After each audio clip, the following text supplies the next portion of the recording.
Oil by Upton Sinclair. Chapter 2. The Lease. The number of the house was 5746 Los Robles Boulevard, and you would have had to know this land of hope in order to realize that it stood in a cabbage field. Los Robles means the oaks, and 2 or 3 miles away, where this boulevard started in the heart of Beach City, there were 4 live oak trees, but out here a bare slope of hill, quite steep, yet not too steep to be plowed and trenched and covered with cabbages, with sugar beets down on the flat. The eye of hope, aided by surveyors' instruments, had determined that some day a broad boulevard would run on this line, and so there was a dirt road, and at every corner white posts set up, with a wing north and a wing east. Los Robles Boulevard, Palomitas Avenue, Los Robles Boulevard, El Centro Avenue, and so on. 2 years ago the subdividers had been here, with their outfit of little red and yellow flags. There had been full-page advertisements in the newspapers, and free auto rides from Beach City, and a free lunch, consisting of hot dog sandwiches, a slice of apple pie, and a cup of coffee. At that time the fields had been cleared of cabbages and graded, and the lots had blossomed with little signs that said, "Sold." This was supposed to refer to the lot, but in time it came to refer to the purchaser. The company had undertaken to put in curbs and sidewalks, water and gas and sewers, but somebody made off with the money, and the enterprise went into bankruptcy, and presently new signs began to appear, "For sale by owner," or "Bargain, see Smith and Headmutton, real estate." And when these signs brought no reply, the owner sighed and reflected that some day, when little Willie grew up, he would make a profit out of that investment. Meantime, they would accept the proposition of Japanese truck gardeners to farm the land for 1/3 of the crop. But 3 or 4 months ago, something unexpected had happened. A man who owned an acre or 2 of land on top of the hill had caused a couple of motor trucks to come toiling up the slope, loaded with square timbers of Oregon pine. Carpenters had begun to work on these, and the neighborhood had stared, wondering what strange kind of house it could be. Suddenly the news had spread, in an explosion of excitement, an oil derrick. A deputation called upon the owner to find out what it meant. It was pure wildcatting, he assured them. He happened to have $100,000 to play with, and this was his idea of play. Nevertheless, the bargain signs came down from the cabbage fields and were replaced by "Oil Lot for Sale." Speculators began to look up the names and addresses of the owners, and offers were made. There were rumors that some had got as high as $1,000, nearly twice the original price of the lots. Motor cars took to bumping out over the dirt roads, up and down the lanes, and on Saturday and Sunday afternoons there would be a crowd staring at the derrick. The drilling began and went on, monotonously and uneventfully. The local newspapers reported the results. The D.H. Culver Prospect No. 1 was at 1,478 feet, in hard sandstone formation and no signs of oil. It was the same at 2,000 and at 3,000, and then for weeks the rig was fishing for a broken drill, and everybody lost interest.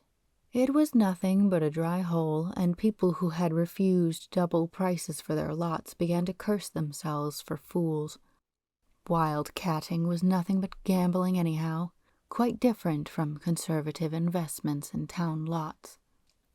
Then the papers reported that D.H. Culver Prospect No. 1 was drilling again. It was at 3,059 feet, but the owners had not yet given up hope of striking something. Then a strange thing happened. There came trucks, heavily loaded with stuff, carefully covered with canvas. Everybody connected with the enterprise had been warned or bribed to silence, but small boys peered under the canvas while the trucks were toiling up the hill with roaring motors, and they reported big sheets of curved metal with holes along the edges for bolts. That could only mean one thing: tanks. And at the same time came rumors that D.H. Culver had purchased another tract of land on the hill. The meaning of all this was obvious. Prospect number 1 had got into oil sands. The whole hill began to blossom with advertisements, and real estate agents swarmed to the field. A magic word now, no longer cabbage field or sugar beet field, but the field. Speculators set themselves up in tents, or did business from automobiles drawn up by the roadside, with canvas signs on them. There was coming and going all day long, and crowds of people gathered to stare up at the derrick and listen to the monotonous grinding of the heavy drill that went round and round all day.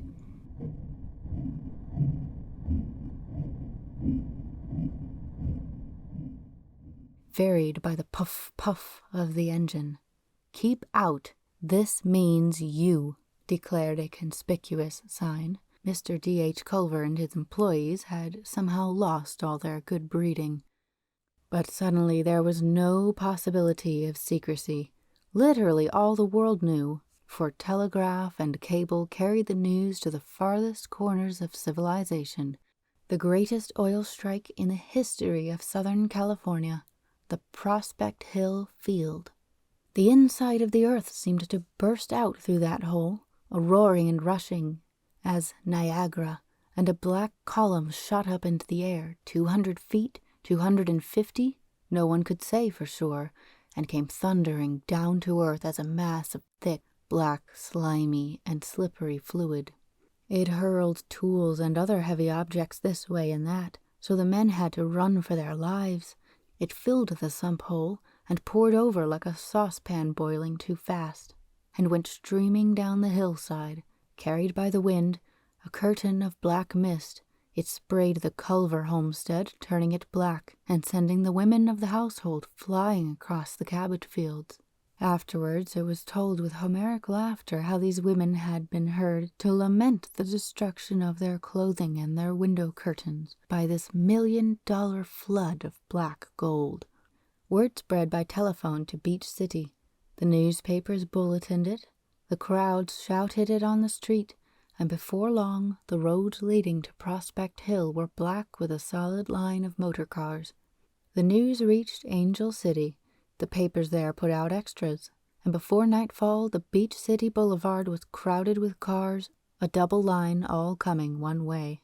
50,000 people stood in a solid ring at what they considered a safe distance from the gusher, with emergency policemen trying to drive them further back, and shouting, "Lights out! Lights out!" All night those words were chanted in a chorus. Everybody realized the danger. Some one fool might forget and light a cigarette, and the whole hillside would leap into flame. A nail in your shoe might do it, striking on a stone, or a motor truck with its steel-rimmed tires. Quite frequently these gushers caught fire at the first moment. But still the crowds gathered. Men put down the tops of their automobiles and stood up in the seats, and conducted auction rooms by the light of the stars. Lots were offered for sale at fabulous prices, and some of them were bought. Leases were offered, companies were started, and shares sold. The traders would push their way out of the crowd to a safe distance on the windward side, where they could strike a match and see each other's faces and scrawl a memorandum of what they agreed. Such trading went on most of the night, and in the morning came big tents that had been built for revival meetings, and the cabbage fields became gay with red and black signs. Beach Cooperative No. 1, Skite Syndicate No. 1, 10,000 units, $10. Meantime the workmen were toiling like mad to stop the flow of the well. They staggered here and there, half blinded by the black spray, and with no place to brace themselves. Nothing they could hold on to, because everything was greased, streaming with grease. You worked in darkness, groping about, with nothing but the roar of the monster, his blows upon your body, his spitting in your face to tell you where he was. You worked at high tension, for there were bonuses offered, $50 for each man if you stopped the flow before midnight, $100 if you stopped it before 10 o'clock.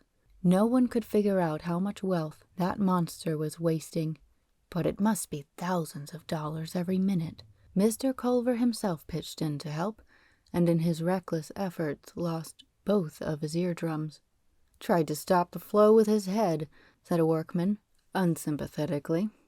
In addition, the owner discovered, in the course of ensuing weeks, that he had accumulated a total of 42 suits for damages to houses, clothing, chickens, goats, cows, cabbages, sugar beets, and automobiles which had skidded into ditches on 2 well-greased roads. The house numbered 5746 Los Robles Boulevard belonged to Joe Grody, night watchman for the Altman Lumber Company of Beach City. Mrs. Grody had taken in washing to help support her 7 children. Now that they were grown up and scattered, she kept rabbits and chickens. Joe usually left for his job at 6 p.m., but on the 3rd day after the strike, he had got up the nerve to give up his job. And now he was on his front porch, a mild, gray-haired old fellow wearing a black suit, with celluloid collar and black tie, his costume for Sundays and holidays, weddings, and funerals. Mrs. Grody had had no clothing suitable for this present occasion, so she had been driven downtown in her husband's Ford, and had spent some of her oil expectations for an evening gown of yellow satin. Now she felt embarrassed because there was not enough of it, either at the top, where her arms and bosom came out, or below, where her fat calves were encased in embroidered silk stockings, so thin as to seem almost nothing. It was what they were wearing, the saleswoman had assured her, and Mrs. Grody was grimly set upon being one of them. The house was in the conventional bungalow style and had been built by a wealthier family in the days of the real estate boom. It had been offered at a sacrifice, and Mrs. Grody had fastened upon it because of the wonderful living room. They had put their savings into a cash payment and were paying the balance, $30 a month. They had got a deed to the property and were up to date on their payments, so they were safe. When you passed the threshold of the house, the first thing you saw was shine, the most marvelous gloss ever seen on woodwork, and to heighten the effect, the painter had made it wavy in imitation of the grain of oak. There must have been 10,000 lines, each one a separate wiggle of a brush.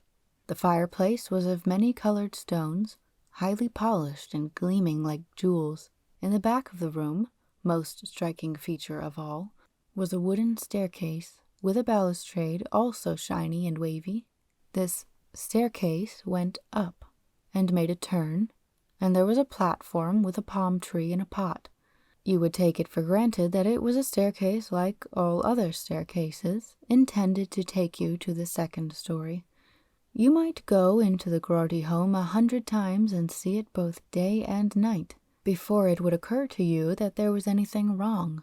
But suddenly, standing outside on some idle day, it would flash over you that the Grody home had a flat roof over its entire extent, and at no part was there any 2nd story.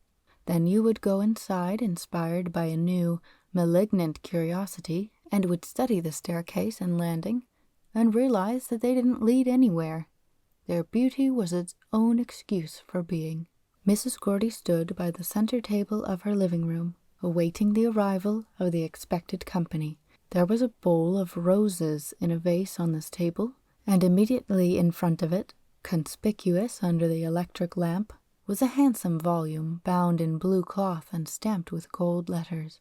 The Lady's Guide, a practical handbook of gentility. It was the only book in the Grody home, and it had been there only 2 days. An intelligent clerk in the department store, after selling the satin robe, had mentioned to the future oil queen the existence of this bargain in the literature department. Mrs. Grody had been studying the volume at spare moments, and now had set it out as an exhibit of culture. The first to arrive was the widow Murchie, who had only to come from the end of the block, where she lived in a little bungalow with her 2 children. She was frail and timid of manner, and wore black wristbands. She went into raptures over Mrs. Groardy's costume, and congratulated her on her good fortune in being on the south slope of the hill, where one could wear fine dresses. Over on the north side, where the prevailing winds had blown the oil, you ruined your shoes every time you went out. Some people still did not dare to light their kitchen fires, for fear of an explosion. Then came the Walter Blacks, Mr. and Mrs. and their grown son, owners of the southwest corner lot. They were in real estate in the city. Mr. Black wore a checked suit, an expansive manner, and a benevolent, protective gold animal as watch fob on his ample front. Mrs. Black, also ample, had clothes at home as good as Mrs. Groardy's, but her manner said that she hadn't put them on to come out to any cabbage patch. They were followed by Mr. Dumpery, the carpenter, who had a little cottage in the back of the Groardys, fronting on Eldorado Road, the other side of the block. Mr. Dumpery was a quiet little man, with shoulders bowed and hands knotted by a lifetime of toil. He was not very good at figures, and was distressed by these sudden uncertainties which had invaded his life. Next came the Wraithels, who had a candy store in town, a very genteel young couple, anxious to please everybody, and much distressed because it had so far proven impossible. They were the owners of one of the little lots. Then Mr. Hank, a lean and hatchet-faced man with an exasperating voice. He owned the next little lot, and because he had been a gold miner, considered himself an authority on oil leases. After him came his enemy, Mr. Dibble, the lawyer, who represented the absent owner of the northwest corner, and had made trouble by insisting on many technicalities difficult for non-lawyers to understand. He had tried hard to separate the north half of the block, and was regarded as a traitor by those of the south half. Then came Mr. Golightly, one of the medium lots. His occupation was not known, but he impressed everyone by his clothing and cultured manner. He was a reconciler with a suave, rotund voice, and talked a great deal, the only trouble being that when he got through you were a little uncertain as to what he had said. The Bromleys arrived, an elderly couple of means driving a big car. They brought with them the Lolkers, two little Jewish tailors, whom ordinarily they would have talked with only in the tailor shop, but with these allies they controlled 4 of the medium lot, which was sufficient for a drilling site, and cutting right across the block had enabled them to threaten the rest with a separate lease. Behind them came the Sivens, walking from their house on the northeast corner. They were pretentious people, who looked down on the rest of the neighborhood, and without any cause, for they drove a second-hand car, 3 years out of date. They were the people who had got this lease, and everyone was sure they were getting a big rake-off on the side. There was no way to prove it, and nothing you could do about it, for the reason that all the others who had brought leasing propositions had been secretly promised a similar rake-off. With them came Mr. Somm, a plasterer, who lived in a temporary garage house on the little lot adjoining the Sivens. His dwelling amounted to nothing. Nevertheless, he had been the one who had clamored most strenuously that the houses should be moved at the lessor's expense. He had even tried to put in a provision for compensation for the rows of beans and tomatoes he had planted on this lot. The others had sought to hoot him down, when to their dismay, the silent Mr. Dumpery, the carpenter, arose, declaring that it seemed to him a quite sensible request. He had 7 rows of corn himself, and beans in full blossom, and he thought the contract should at least contain a provision that the first well should be drilled on some lot which was not planted, so as to give the gardeners time to reap the benefit of their labor. It was 7:30, the hour set for the meeting, and everybody looked about waiting for somebody else to begin. At last a stranger rose, a big 6-footer with a slow drawl, introducing himself as Mr. F.T. Merriweather, attorney for Mr. and Mrs. Black, owners of the southwest corner. By his advice, these parties wished to request a slight change in the wording of the lease. Changes in the lease? It was the hatchet-faced Mr. Hank who leapt up. I thought it was agreed we'd make no more changes. This is a very small matter, sir, but Mr. Ross is to be here in 15 minutes, ready to sign up. This is a detail which can be changed in 5 minutes." There was an ominous silence. "Well, what is your change?" "Merely this," said Mr. Merriweather. "It should be explicitly stated that in figuring the area for the apportioning of the royalty, due regard shall be paid to the provision of the law that oil rights run to the center of the street and to the center of the alley in the rear." Eyes and mouths went open, and there was a general murmur of amazement and dissent. "Where do you get that?" cried Mr. Hank. "I get it from the statutes of the state of California." "Well, you don't get it from this lease, and you don't get it from me." There was a chorus of support. "I should think not. Who ever heard of such a thing? Ridiculous." "I think I speak for the majority here," said old Mr. Bromley. "We had no such understanding. We assumed that the area of the lots to be taken was that given on the maps of the company." "Certainly, certainly," cried Mrs. Groddy. "I think, Mrs. Groddy," replied Mr. Dibble, the lawyer, "there has been an unfortunate accident. Owing to your unfamiliarity with the oil laws of the state, the provisions of the statute are clear." "Oh, yes, of course," snapped Mrs. Groddy. "We don't need to be told what you would say, seeing as you represent a corner lot, and the corner lots will get twice as much money." "Not so bad as that, Mrs. Groddy. Don't forget that your own lot will run to the center of Las Robles Boulevard, which is 80 feet wide." "Yes, but your lot will run to the center of the side street also." "Yes, Mrs. Groddy, but El Centro Avenue is only 60 feet wide." "What it means is just this. You make your lots 95 feet lots instead of 65 feet lots, as we all thought when we give up and consented to let the big lots have a bigger share." "And you were going to let us sign that?" shouted Mr. Hank. "You were sitting still and working that swindle on us." "Gentlemen, gentlemen," boomed the voice of Mr. Golightly, the conciliator. "Let me get this straight," broke in Abe Lawker, the tailor. "El Dorado Road ain't so wide as Los Robles Boulevard, so us fellers on the east half don't get so much money as the others." "That amounts to practically nothing," said Mr. Merriweather. "You can figure." "Sure, I can figure, but then if it don't amount to nothing, what you coming here busting up our lease about it for?" "I can tell you this right now," cried Mr. Hank. "You'll never get me to sign no such agreement." "Nor me," said Miss Snip, a trained nurse, a decided young lady with spectacles. "I think us little lots have put up with our share of imposition." "What I say," added Mr. Hank, "let's go back to the original agreement, the only sensible one.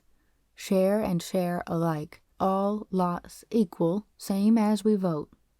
"Let me point out something, Mr. Hank," said Mr. Dibble with much dignity.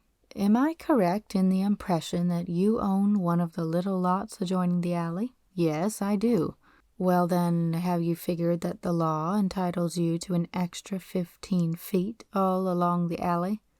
That puts you somewhat ahead of the medium lots." Mr. Hank's lantern jaw dropped down. "Oh," he said. Mrs. Groddy burst into laughter. "Oh, that changes it, of course. It's us medium lots that are the suckers now. Us that make up half the lease." "And us little lots that ain't on the alley," cried Mrs. Keith, the wife of a baseball player. "What about my husband and I?" "It looks to me we're clean busted up," said Mr. Somm, the plasterer. "We don't know who we belong with no more." Like most of the men in the room, he had got out a pencil and paper and was trying to figure this new arrangement, and the more he figured, the more complications he discovered. It had been the Walter Browns who had started the idea of a community agreement for this block. 2 or 3 lots were enough for a well, but for such a lease you could only get some small concern, and like as not you would fall into the hands of a speculator. And he bartered about, perhaps exploited by a syndicate, and sold in units, or tied up in a broken contract, and have to sit by and watch while other people drained the oil from under your land.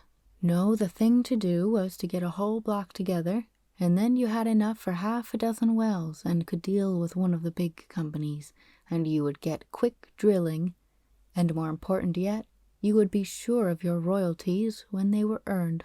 So after much labor, and pulling and hauling, and threatening and cajoling, and bargaining and intriguing, the owners of the 24 lots had met at the Groarty home and had signed their names, both husbands and wives, to a community agreement, to the effect that none of them would lease apart from the others. This document had been duly recorded in the county archives, and now day by day they were realizing what they had done to themselves. They had agreed to agree, and from that time on they had never been able to agree to anything. They met at 7:30 every evening and wrangled until midnight or later. They went home exhausted and could not sleep. They neglected their business and their housekeeping and the watering of their lawns. What was the use of working like a slave when you were going to be rich? They held minority meetings and formed factional groups and made pledges which they broke, more or less secretly, before the sun had set. Their frail human nature was subjected to a strain greater than it was made for. The fires of greed had been lighted in their hearts, and fanned to a white heat that melted every principle and every law. The lease hounds were on their trail, besieging their homes, ringing the telephone, following them in automobiles, but each new proposition, instead of satisfaction, brought worry, suspicion, and hate. Whoever proposed it must be trying to cheat the rest. Whoever defended it must have entered into league with him, even the mildest of them. Poor inoffensive Mr. Dumpery the carpenter, who, dragging his steps home from the trolley, with fingers sore and back aching from the driving of several thousand shingle nails on a roof, was met by a man driving a palatial limousine. "Step in, Mr. Dumpery," said the man. "This is a fine car, don't you think? How would you like to have me get out and leave you in it? I'll be very glad to do that, if you'll persuade your group to sign up with the Couch Syndicate." "Oh, no," said Mr. Dumpery. "I couldn't do that. I promised Miss Snip I'd stick by the Owens plan." "Well, you can forget that," said the other. "I've just had a talk with Miss Snip, and she is willing to take an automobile." They had got into a condition of perpetual hysteria, when suddenly hope broke upon them, like the sun out of storm clouds. Mr. and Mrs. Sivan brought a proposition from a man named Scott, who represented J. Arnold Ross, and made them the best offer they had yet had. $1,000 cash bonus for each lot, 1/4 royalty, and an agreement to spud in the first well within 30 days, under penalty of another $1,000 per lot, this forfeit to be posted in the bank. All of them knew about J. Arnold Ross. The local papers had had articles telling how another big operator was entering the new field. The papers printed his picture and a sketch of his life, a typical American, risen from the ranks, glorifying once more this great land of opportunity.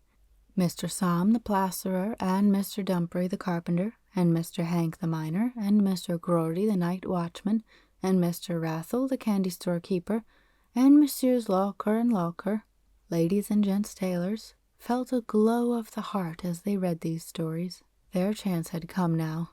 It was the land of opportunity for them.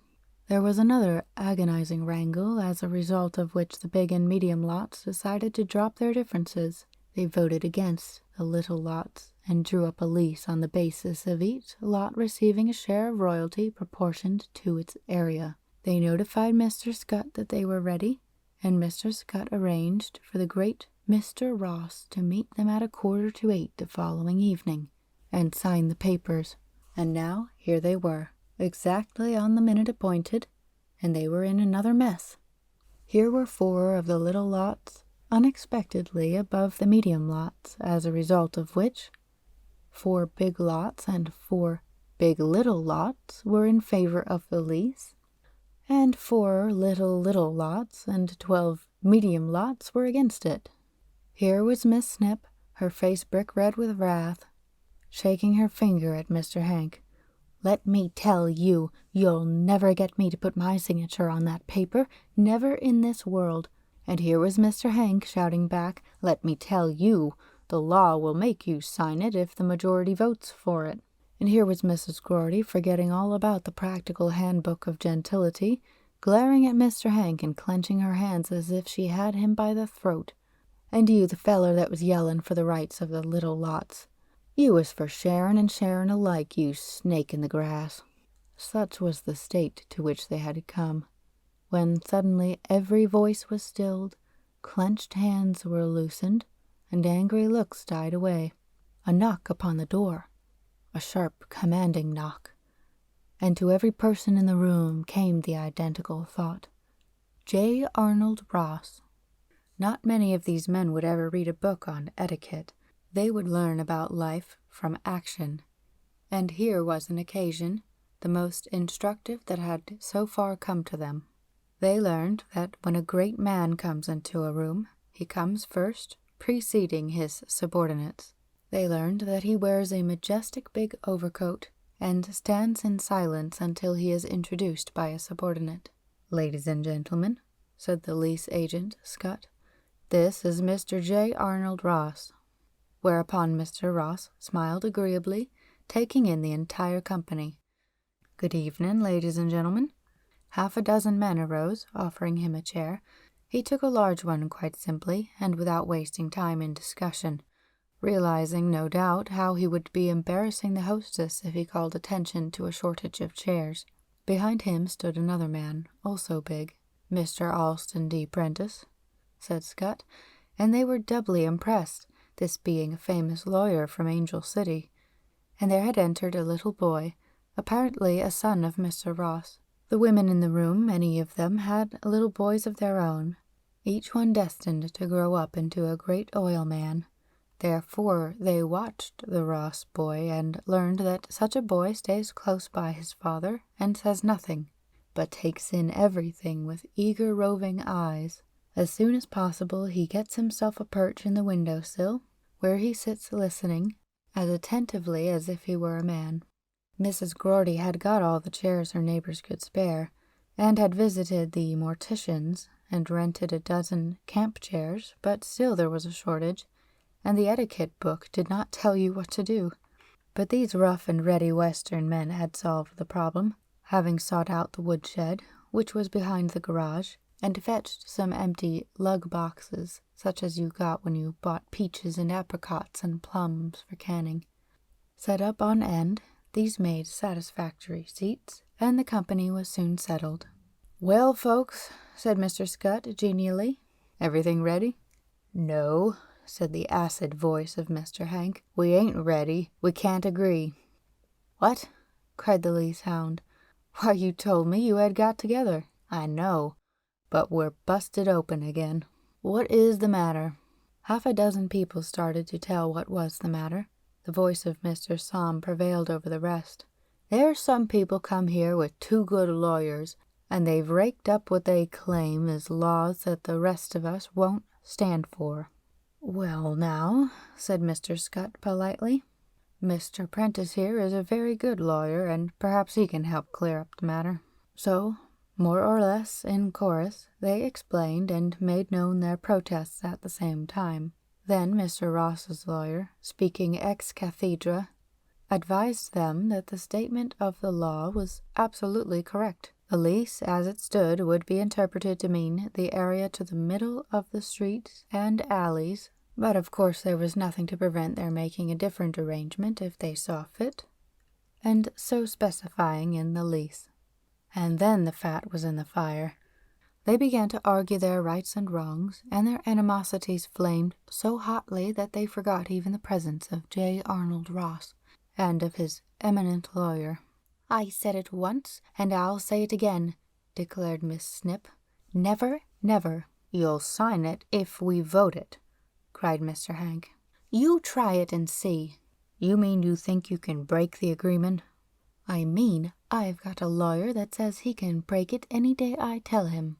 "Well, I'll say this," put in Mr. Dibble, speaking as a lawyer, and I think my colleagues, Mr. Prentice and Mr. Merriweather, will back me.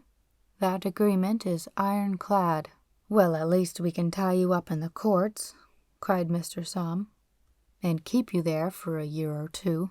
"A fat lot of good that'll do you," sneered Mr. Hank. "Well, we'd as soon be robbed by one set of thieves as another," declared Miss Snip. Now, folks," put in Ben Scott hastily. "Surely we're none of us going to cut off our noses to spite our faces. Don't you think you better let Mr. Ross tell you about his plans?" "Sure, let's hear Mr. Ross," cried Mr. Golightly, and there was a chorus. Yes, by all means they would hear Mr. Ross. If anyone could save them, it was he. Mr. Ross arose, slowly and gravely. He had already taken off his big overcoat, and folded it and laid it neatly on the rug beside his chair. The housewives had made note of that, and would use it in future domestic arguments. He faced them now, a portly person in a comfortable serge suit, his features serious but kindly, and speaking to them in a benevolent, almost fatherly voice. "If you are troubled by the fact that he differs from you in the use of language, bear in mind that it is not the English but the Southwestern American language that he is using. You would need to play the oil game out in that country in order to realize that a man may say, 'I just done it once and I'm gonna do it again,' and yet be dressed like a metropolitan banker and have the calm assurance of a major general commanding and the kindly dignity of an Episcopal bishop," said Mr. J. Arnold Ross. "Ladies and gentlemen, I traveled over just about half our state to get here this evening. I couldn't get away sooner because my new well was a-comin' at Lobos River and I had to see about it. That well is now flowin' 4,000 barrel and payin' me an income of $5,000 a day. I got 2 others drillin' and I got 16 producin' at Antelope.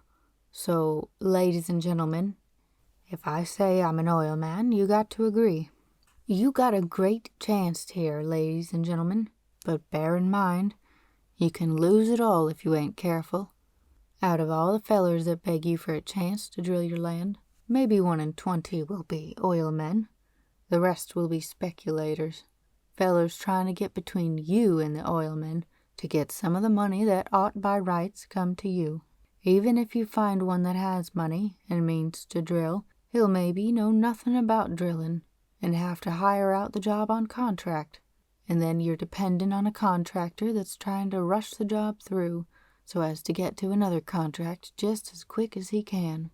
But, ladies and gentlemen, I do my own drillin', and the fellers that work for me are fellers I know. I make it my business to be there and see to their work. I don't lose my tools in the hole and spend months a fishin'. I don't botch the cementin' off and let water into the hole and ruin the whole lease. And let me tell you, I'm fixed right now like no other man or company in this field, because my Lobos River well has just come in. I got a string of tools all ready to put to work. I can load a rig onto trucks and have them here in a week. I've got business connections, so I can get the lumber for the derrick. Such things go by friendship in a rush like this. That's why I can guarantee to start drilling and put up the cash to back my word. I assure you, whatever the others promise to do, when it comes to the showdown, they won't be there. Ladies and gentlemen, it's not up to me to say how you're going to divide the royalty, but let me say this. Whatever you give up so as to get together, it'll be small compared to what you may lose by delay and by falling into the hands of gamblers and crooks.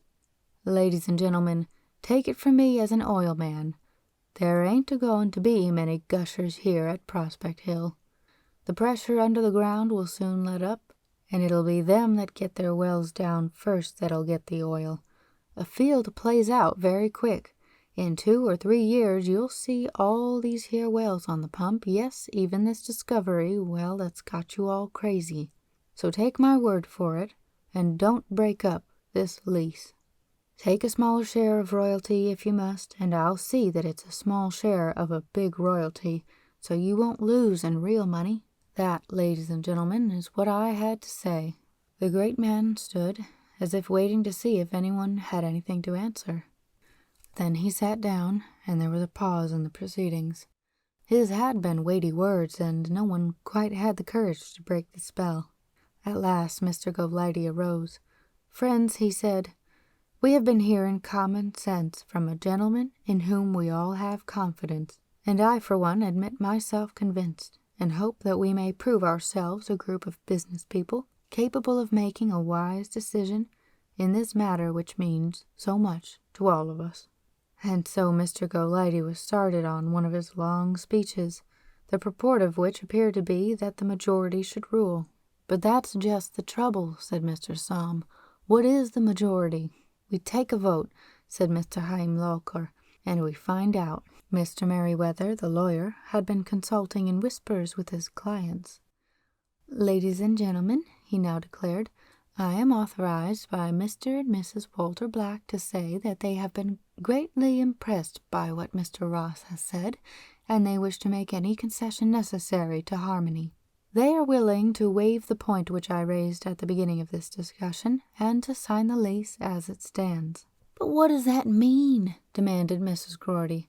"Are they to get a royalty on a 95-foot lot?" "Our offer is to sign the document as it stands, and the question of interpretation may be decided later." "Oh-ho," said Mr. Groarty, "a fine concession that, and when we've just heard Mr. Prentice tell us that the law reads your way." "We agree to sign it," said Mr. Hank, doing his best to make his voice sound pleasant. "Oh, listen to who's talking," cried Miss Snip. "This gentleman that was saying, less than half an hour ago, that we should go back to our original arrangement.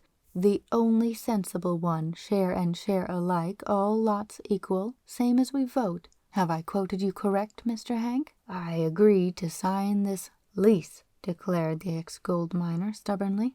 "And for my part," said the trained nurse, "I said it once, and I'll say it again. Never on this earth." Old Mrs. Ross, Bunny's grandmother, was accustomed to protest strenuously against a boy being taken about on these business trips. It was enough to destroy all the sweetness of his nature, she declared. It would make him a hardened cynic in his childhood, all this sordidness and hatefulness of money-grabbing. But Bunny's father answered that that was life, and there was no good fooling yourself. Bunny would have to live in the world some day, and the quicker he learned about it, the better. So there the boy sat, on his perch in the window-sill, watching and recalling his grandmother's words. Yes, they were a mean bunch, sure enough. Dad was right when he said you had to watch out every minute, because somebody would be trying to take something away from you. These people had simply gone crazy with the sudden hope of getting a lot of money in a hurry. Bunny, who had always had all the money he could use, looked down with magnificent scorn upon their petty bickering. You couldn't trust such people around the corner, he decided. There was nothing they wouldn't do to you. The fat old woman in the yellow satin dress, with her fat red arms and her fat legs cased in silk. It wouldn't take much more to have her clawing somebody's face.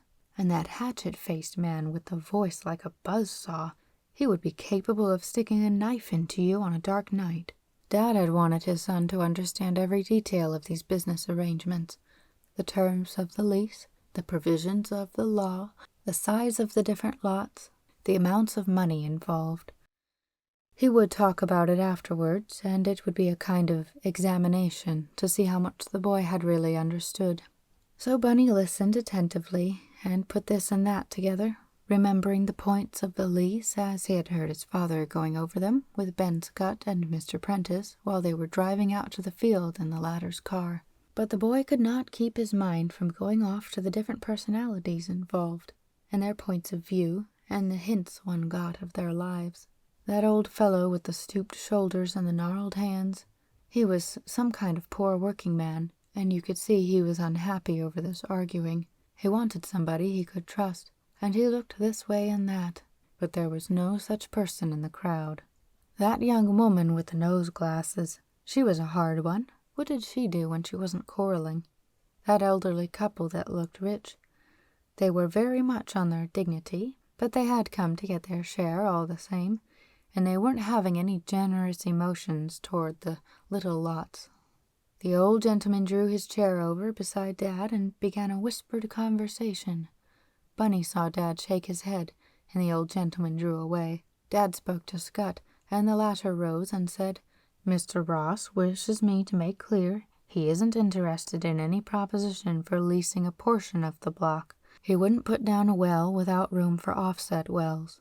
If you people can't agree, he'll take another lease that I've found him." This struck a chill to them and stopped the wrangling. Dad saw it and nodded to his lease hound, who went on. "Mr. Ross has an offer of a lease on the north side, which has very good prospects because we believe the anticline runs that way. There are several acres which belong to one party, so it will be easy to agree." Yes, that scared the wits out of them. It was several minutes before they were quarreling again. Where Bunny sat, in the window-sill, he could see the lights of the Discovery well, now shut off and awaiting the building of tanks. He could hear through the open window the hammering of the riveters on the tanks and of the carpenters building new derricks along the slope. His attention was wandering when suddenly he was startled by a whispered voice coming from the darkness, apparently right alongside him. "Hey, kid!" Bunny peered around the edge of the window and saw a figure flattened against the side of the house. "Hey, kid!" said the whisper again. "Listen to me, but don't let nobody know you're listening. They mustn't know I'm here." Bunny's thought was, a spy, trying to find out about the lease. So he was on the alert. He listened to a steady, persistent whisper, intense and moving. "Hey, kid, I'm Paul Watkins, and the lady that lives here is my aunt. I doesn't let her know I'm here, see, 'cause she'll make me go back home. I live on a ranch up in the San Elido, and I run away from home 'cause I can't stand it, see. I got to get a job, but first I got to have something to eat, 'cause I'm near starved. And my aunt would want me to have it 'cause we're friends, see, only she'd want me to go back home, and I can't stand it. So I want to get something to eat out of the kitchen, and when I earn some money, I'll mail it to her. So I'll just be borrowing, see. What I want you to do is unlock the kitchen door. I won't take nothing but a piece of pie and maybe a sandwich or something, see. All you got to do is tell my aunt to let you into the kitchen and get a drink of water, and then turn the key in the door and go back into the house. You come out the front door if you want to, and come round and make sure it's all like I tell you. Say, kid, be a good scout, 'cause I'm up against it. It's sure tough not to have a meal all day, and I've been hitchhiking and walking a lot all the time, and I'm done up. You come out and I'll tell you about it, but don't try to talk to me here, 'cause they'll see your lips moving, see, and they'll know there's somebody out here." Bunny thought quickly. It was a delicate ethical question whether you had a right to unlock somebody else's back door so that a possible thief could get in. But of course it wasn't really a thief if it was your aunt, and she would give it to you anyhow. But how could you know if the story was true? Well, you could go out like the fellow said, and if he was a thief you could grab him. What decided Bunny was the voice, which he liked. Even before he laid eyes on Paul Watkins' face, Bunny felt the power in Paul Watkins' character. He was attracted by something deep and stirring and powerful. Bunny slid off the window-sill and walked over to Mrs. Gordy, who was wiping the perspiration from her forehead after a vicious tirade. "Please, ma'am," he said, "would you be so good as to excuse me if I go into the kitchen and get a drink of water?" He thought that would cover the case, but he failed to allow for the fact that Mrs. Gordy was preparing for a career of elegance, and losing no chance of observing the ways of the wealthy, even to the drinking of a glass of water. Her heart warmed to the son of J. Arnold Ross, and all the vinegar went out of her voice. "Certainly, dear," she said, and rose and led the way to the kitchen. Bunny looked about. "My, what a pretty room!" he exclaimed, which was true enough, because it was all enameled white paint. "Yes, it is nice. I'm glad you think so," said the mistress of it, as she took a glass from a shelf and set the faucet to running. "A real big kitchen," said Bunny. "That's always a comfort." He took the glass of water with thanks and drank part of it. So polite and natural, thought Mrs. Gordy, not a bit stuck up. And Bunny went to the back door. "I suppose you got a big screen porch here." Kinda hot indoors, don't you think? He unlocked the door and opened it and looked out. The breeze feels good, he said, and you can see all the wells from here. Won't it be fun when they get to drilling right on this block? What a friendly little fellow, Mrs. Gardy was thinking. And she said yes, it would be soon, she hoped. Bunny said that perhaps she'd catch cold with that lovely evening dress she had on. So he shut the door again, and his hostess was so charmed by the agreeable manners of the aristocracy that she failed to notice he did not lock the door. He put the empty glass on the drain board of the sink and said, no thanks, he didn't wish any more, and followed Mrs. Gardy back to the crowded living room. What I say is this. It was the voice of Mr. Somm, the plasterer. If you really want to sign the lease as it is, sign it as we all understood it. Let's figure the land we own and not the street we don't own. In other words, said Mrs. Walter Black, sarcastically, let's change the lease. In other words, said Miss Snip, even more sarcastically, let's not fall into the trap you big lots set for us. It was to be expected that a 13-year-old boy would grow weary of such a wrangle, so no one paid the least attention when J. Arnold Ross, Jr. made his way to the front door and went out. He reached the back door just as Paul Watkins was closing it softly behind him. Thanks, kid, whispered the latter, and stole away to the woodshed, with Bunny close behind him. Paul's first sentence was, I got a piece of ham and 2 slices of bread and 1 piece of pie. He already had his mouth full. That's all right, I guess, said Bunny judiciously. He waited, and for a while there was no sound, save that of a hungry creature chewing.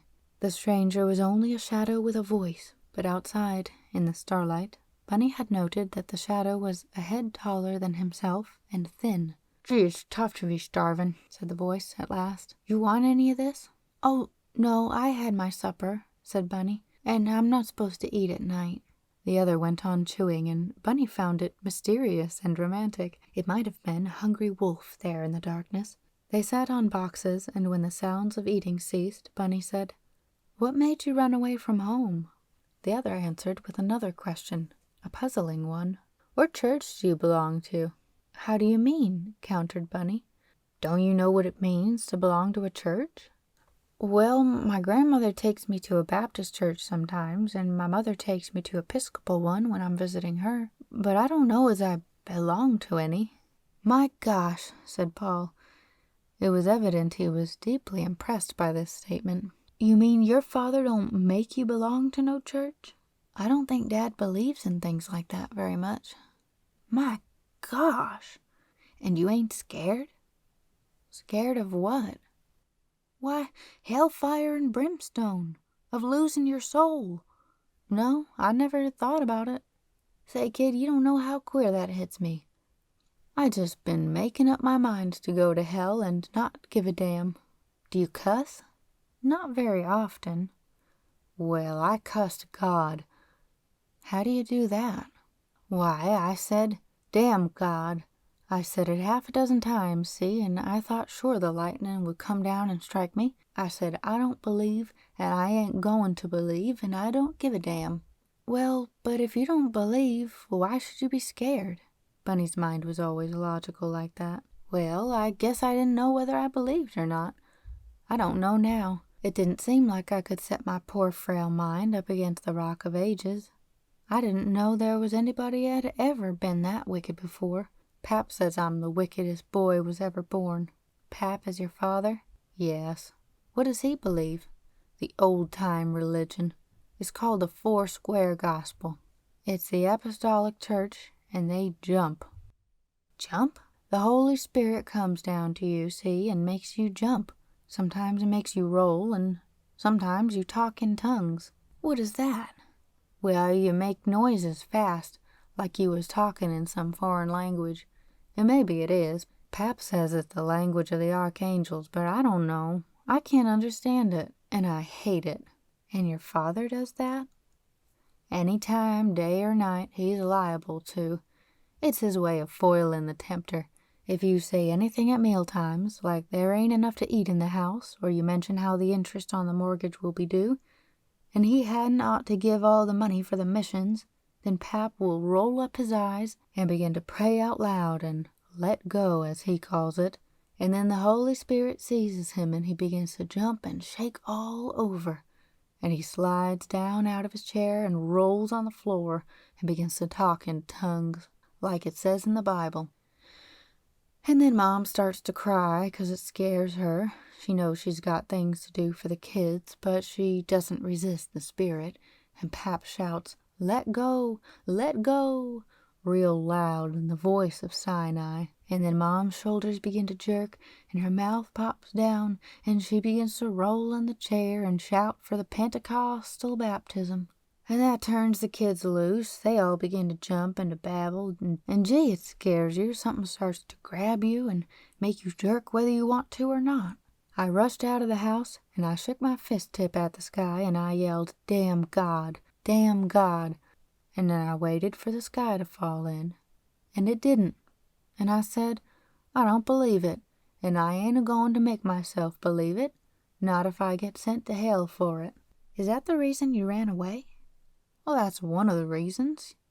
You can't get nowhere living like we do. We got a big ranch, but it's mostly rocks, and we'd have a hard time anyhow. You plant things, and the rain falls, and nothing but weeds come up. Well, if there is a God, and he loves his poor human creatures, why did he have to make so many weeds? That was when I first started to cussing. I was hoeing weeds all day, and I just couldn't help it. I found myself saying over and over, "Damn weeds, damn weeds, damn weeds." Pap says it wasn't God that made 'em. It was the devil. But then God made the devil, and God knew what the devil was going to do. So ain't God to blame? It seems like it to me. Gee, kid, but you're lucky. You never knew you had a soul at all. You sure missed a lot of trouble. There was a pause, and then Paul added, "I had a hard time running away, and I suppose I'll go back in the end. It's tough to think of your brothers and sisters starving to death, and I don't see what else can happen to 'em." "How many are there?" "There's 4 besides me, and they're all younger than me." "How old are you?" "I'm 16. The next is Eli. He's 15. And the Holy Spirit has blessed him. He has the shivers, and they last all day sometimes.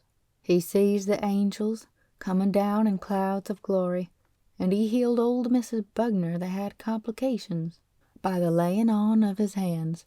Pap says the Lord plans great blessings through him. Then there's Ruth. She's 13. She had visions too, but she's beginning to think like I do. We have sensible talks. You know how it is. You can sometimes talk to people that's your own age, things you can't ever say to grown-ups. "Yes, I know," said Bunny. "They think you don't understand anything. They'll talk right in front of you, and what do they think is the matter with your brains? It makes me tired." "Ruth is what makes it hard for me to stay away," continued the other. "She said for me to go, but gee, what'll they all do? They can't do hard work like I can. Don't you think I'd run away from hard work? It's only that I want to get somewhere. Else what's the use of it? There ain't any chance for us. Pap hitches up the wagon and drives us all to Paradise, where the Pentecostal mission is. And there they all roll and babble all day Sunday, and the Spirit commands them to pledge all the money they've got to convert the heathen. You see, we've got missions in England and France and Germany and them godless nations, and Pap'll promise more than he's got, and then he's got to give it, 'cause it don't belong to him no more. It's the Holy Spirit's, see? That's why I quit." There was a silence for a space. Then Paul asked, "What's that big crowd of folks in there for?" "That's the oil lease. Didn't you know about the oil?" "Yes, we heard about the strike. We're supposed to have oil on our ranch, at least. My Uncle Ebby used to say he'd come into signs of it, but he's dead and I never seen him, and I never expected no luck for our family. But they say Aunt Allie here is going to be rich." A sudden vision flashed over Bunny, of Mrs. Gordie in her shiny robe of yellow satin and her large bare arms and bosom. "Tell me," he said, "does your aunt roll?" "Gosh, no," said the other. "She married a Romanist, and Pap calls her the whore of Babylon, and we're not supposed to speak to her no more. But she's kind, and I knew she'd give me some grub, so when I found I couldn't get a job, I come here." "Why couldn't you get a job?" 'Cause everybody lectures you and tells you to go back home. Well, why do you tell them about it?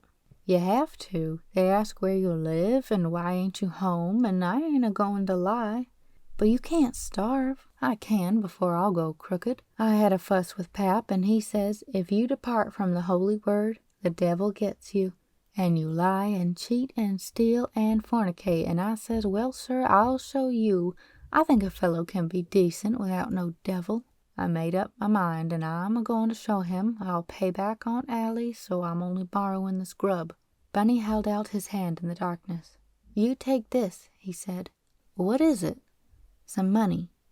No, sir, I don't want no money, not till I earn it. But listen, Paul, my dad's got a lot of money, and he gives me what I ask him for. He's come here to lease this block from your aunt. He won't miss this little bit. No, sir, I ain't a-going to turn into no bum. I didn't run away for that. You think 'cause I took some food out of my aunt's pantry. No, I don't think that at all. And you can call this a loan if you want to. You put up your money, said the other, with a note of harshness in his voice. I ain't a-going to call no loans, and you done enough for me already, so forget it. Well, but Paul, do what I say now. But then, you'll come to the hotel tomorrow and have lunch with me? No, I can't come to no hotel. I don't look decent. But that don't matter, Paul. Sure it matters. Your dad's a rich man, and he wouldn't want no ranch boy at his hotel. Dad wouldn't care. Honest, he wouldn't. He says I don't know enough boys. I stay by myself and read too much. Yes, but he don't want no boys like me. He says I've got to work, Paul. Honest. He'd like to have you come. He'd like us to be friends. There was a pause while Paul weighed his proposition, and Bunny waited, as anxiously as if it were the sentence of a court. He had never met any boy he liked so much as this one, and did the boy like him?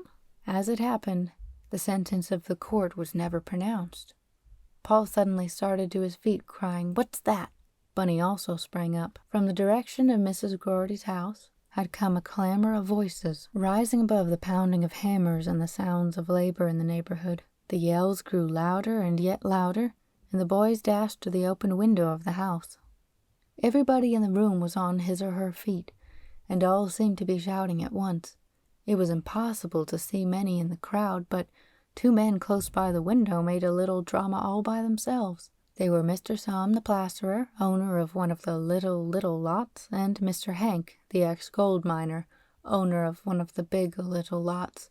They were shaking their fists at each other, and Mr. Sam, the party of the first part, was shouting at Mr. Hank, the party of the second part, "You're a dirty, lying, yellow skunk," to which the party of the second part answered, "Take that, you white-livered puppy," and hit the party of the first part. Pooh! A crack on the nose. The party of the first part countered with a nasty uppercut to the jaw of the party of the second part, and so they went to it. And the 2 boys gazed through the open window, horrified, enraptured. Whoopee, a scrap! There was a general appearance as if everybody in the room were fighting, but that could not have been the case, for there were several left to separate Messrs. Sam and Hank, and to shove them into opposite corners. Before this process was entirely completed, Bunny heard a voice calling his name from the front of the house. "All right, Dad," he answered, and ran to meet his father. The 3 men of the Ross party were descending the front steps and proceeding down the walk. "Come on," said the father. "We're going back to the hotel." "Gee, Dad, what happened?" "They're a bunch of boobs, and you can't do anything with them. I wouldn't take their lease if they offered it as a gift. Let's get out of here." They were walking towards their car, which was parked a little way down the road. Suddenly, Bunny halted. "Oh, Dad," he cried. "Wait just a minute. Please, Dad, there's a boy I met, and I want to tell him something. Wait for me, please." "Well, be quick," said Dad. "I got another lease to see about tonight." Bunny raced back as fast as his legs could move. A panic had seized him. "Paul! Paul!" he shouted. "Where are you?" There was no sound and no sign of the other boy. Bunny ran to the woodshed. He ran all the way around the house, shouting, "Paul! Paul!" He dashed into the screen porch and opened the back door and peered into the empty white enameled kitchen, and ran back to the woodshed and then to the garage in front of it. He stood gazing across the dark cabbage fields and was calling at the top of his lungs. "Paul, where are you? Please don't go away." But there was no reply.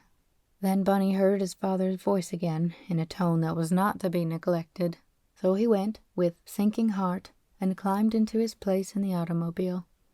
All the way back to the hotel, while the men were discussing the new lease they planned to make, Bunny sat in silence, with tears stealing down his cheeks. Paul was gone.